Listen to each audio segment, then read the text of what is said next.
സംഭവം ശരിയാണ്. വല്ലാത്തൊരു വിധിയാണ്. ചെറുവത്തൂരിന്ന് കാഞ്ഞങ്ങാട്ടേക്ക് ടൂ വീലറിൽ പോയ എല്ലാവരും ഈ വിധി അനുഭവിച്ചിട്ടുണ്ടാവും. ചെറുവത്തൂരിന്ന് നീലേശ്വരത്തേക്ക്, അതായത് കൃത്യമായിട്ട് പറഞ്ഞാൽ നമ്മൾ സാമിയുടെ പെട്രോൾ പമ്പിൻ്റെ അടുത്തേക്ക് എത്തുന്ന സമയത്തിനേക്കാൾ കൂടുതൽ വേണം അവിടെ നിന്ന് നീലേശ്വരം പാലം കടക്കാൻ വേണ്ടിയിട്ട്. ബ്ലോക്ക് കൊണ്ട് വീർപ്പുമുട്ടുന്ന നീലേശ്വരം മാർക്കറ്റ്, കുതിരസവാരിയെ അനുസ്മരിപ്പിക്കും വിധം കുണ്ടും കുഴിയും നിറഞ്ഞ നീലേശ്വരം പാലത്തിൻ്റെ മുകളിലൂടെയുള്ള യാത്ര. ഇനി അല്പദൂരം പുതിയ ഹൈവേയിലെ സുഖകരമായ യാത്ര. അങ്ങനെ പടന്നക്കാട് നെഹ്റു കോളേജൊക്കെ കഴിഞ്ഞ് നേരെ മുമ്പോട്ട് പോയി പടന്നക്കാട് മേൽപ്പാലെത്തുമ്പോൾ വീണ്ടും അവസ്ഥ മാറി. ഇതൊക്കെ റിപ്പയർ ചെയ്തതാണ് കേട്ടോ. വളരെ നന്നായി റിപ്പയർ ചെയ്ത് വെച്ചു. അതിൻ്റെ ഒരു ഗുണം എന്ന് വെച്ച് കഴിഞ്ഞാൽ റിപ്പയർ ചെയ്യാൻ ഉപയോഗിച്ച എല്ലാ ജില്ലയും ഇളകി കിടക്കുന്നുണ്ട്. വണ്ടികൾക്ക് ഫ്രീ ആയി ചാത്തനേർ കിട്ടാനുള്ള സാധ്യതയുണ്ട്.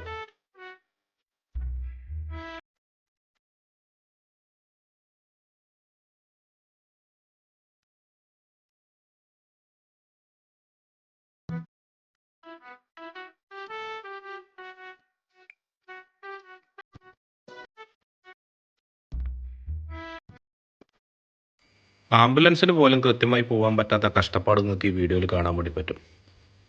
റിപ്പയർ ചെയ്യാൻ ചെയ്തു, എന്നാൽ പിന്നെ കുറച്ച് മെനക്കെല്ലാം ചെയ്തൂടെ? ഇത് ആരെ കണ്ണിൽ പൊടിയിടാൻ വേണ്ടിയിട്ടാണ്? സംഭവം ശരിക്കും കണ്ണിൽ പൊടിയിടുന്ന പരിപാടിയാണ്. മുമ്പിൽ നല്ലൊരു വണ്ടി പോയി കഴിഞ്ഞാൽ ബാക്കിലെ പോകുന്നവൻ്റെ കണ്ണിൽ മൊത്തം പൊടിയാവും.